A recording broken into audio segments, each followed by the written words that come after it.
Hi, welcome to Storytelling. I'm Julia Benny, and today we're going to begin exploring how storytelling in the classroom will benefit your students and help them with the comic book project. Storytelling will help the students increase their academic achievement by improving their listening and speaking skills. Students will then use this skill to create and develop the storyline and characters for their comic book. Storytelling is one of the oldest forms of teaching. Stories can entertain, educate, express, and explain. Everyone loves to hear a good story, and everyone can be a good storyteller with just a little practice. So why tell stories in the classroom? Benefits for students are numerous. Community building, improving memory and expanding vocabulary, improving listening and speaking skills, improved comprehension, develops imagination and creativity. It increases logical sequencing understanding and will improve their writing. There is a wide variety of stories to tell. You will need to evaluate the pros and cons of each type depending on the goal of the lesson. There are fairy tales, myths, legends, parables, folk tales, tall tales, pourquoi, ethnic tales, personal tales, origin tales, fictional, and picture books. All are great sources for stories for the classroom. And the wonderful thing about storytelling is you don't even need to find a book to get a story. You can make them up. This is a great way to personalize your stories for your students. You can make up stories from pictures, from objects, photographs, or even a piece of fabric that holds a special memory. You can tell curriculum stories for all the subjects. Birthday stories using students as the characters are always a big hit. When in the day do you want to tell a story? Stories can be used anytime. They can be used to creatively introduce new material, review material, and access comprehension quickly and in a fun way. You'll want to find an area in the classroom that the students can sit close to the speaker and make eye contact so they can listen and hear clearly. You'll want to make sure that the story that you choose has good storytelling elements. It needs to have a good opening to catch their attention. It needs to have interesting character and settings. It'll need logical sequential events so the students can follow along. And a good climax with an unexpected solution always gets the kids going. It should have a moral and a relatable title so the kids get an idea of what the story is going to be about. One of the great benefits of telling stories is that it links to other stories. You'll tell a story about a day you were at the beach, and it will make the children remember a time they were at the beach, and they will love sharing those stories. To hold the students' attention, you'll want to use good storytelling techniques: facial expression, intonation, pauses, and pace, connection to audience, and hand gestures are some of the most important. The volume of your voice can be raised or lowered to show emotion, as can the pitch. It's important that the performer is passionate about the story and feels comfortable. And it's good to always interact with your audience. In the beginning, to help students understand what you expect from them, it's good to explain your rules and maybe even create a rubric to give them an idea of exactly what skills that you're looking for. Once you tell a story, you can have students retell different parts, such as a student can tell the characters, another student can tell the setting, another the plot or the resolution. This will help students build a rich, descriptive vocabulary, and it will let you know if they were on track and paying attention.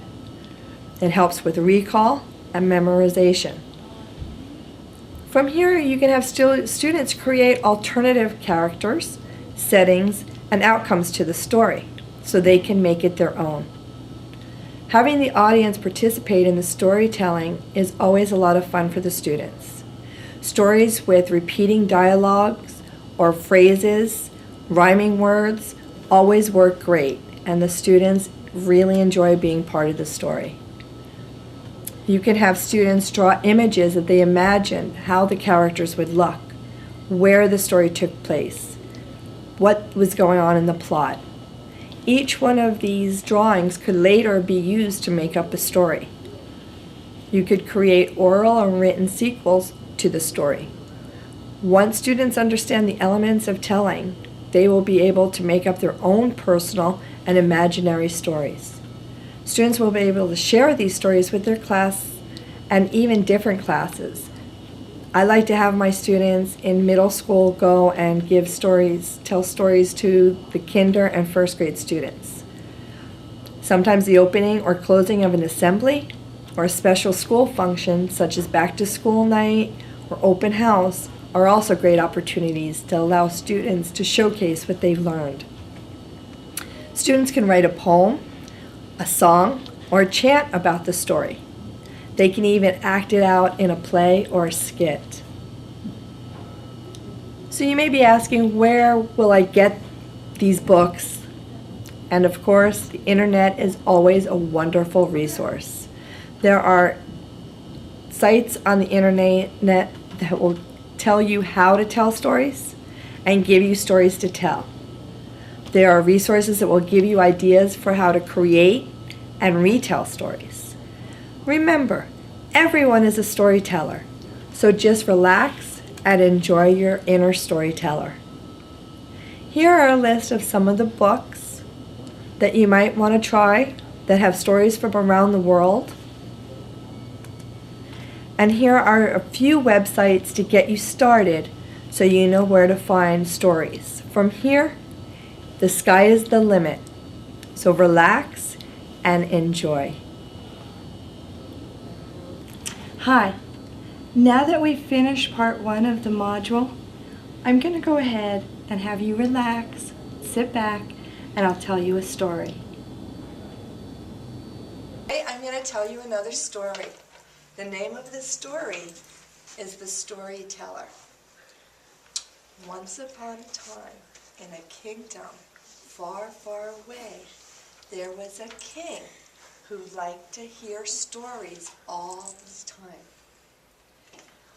All the storytellers in the kingdom had come and told the king all the stories that they knew, and there were no more new stories for the king to hear. This made the king very unhappy. So he sent out a proclamation telling the people any storyteller that came and could tell him stories that he hadn't heard before until he screamed, "Stop! No more stories!" would get half of his kingdom.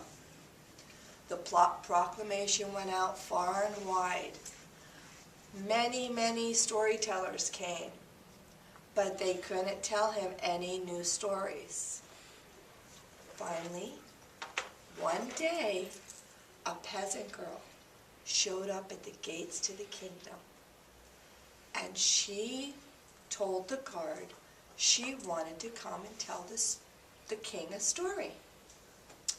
Well, the guard didn't think she looked like a storyteller, and he told her to go away. But she insisted that he let her in, that the king would want to hear her story. Finally, the guard allowed her in the kingdom. She went to the king and started to tell her story. She told the king, "One day in the land, we were growing rice. When it came to harvest, we had to build a silo.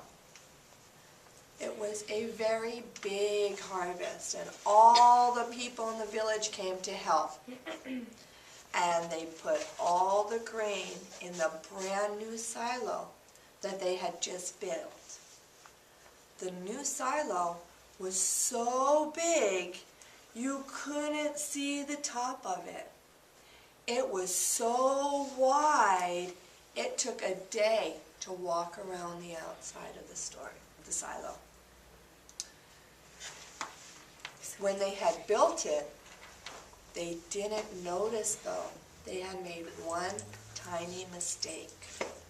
There was a tiny little hole at the bottom of the silo, just big enough for an ant to squeeze through.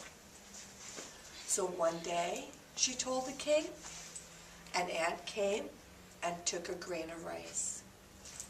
And the next day, another ant came and took another grain of rice. And another ant took another grain of rice. And the next day, another grain of rice. And then an ant came and took another grain of rice. Finally, the king was so tired of hearing, and another ant came and took a grain of rice, that he threw his arms up and yelled, "Stop! Stop! Tell me no more stories! Stop!"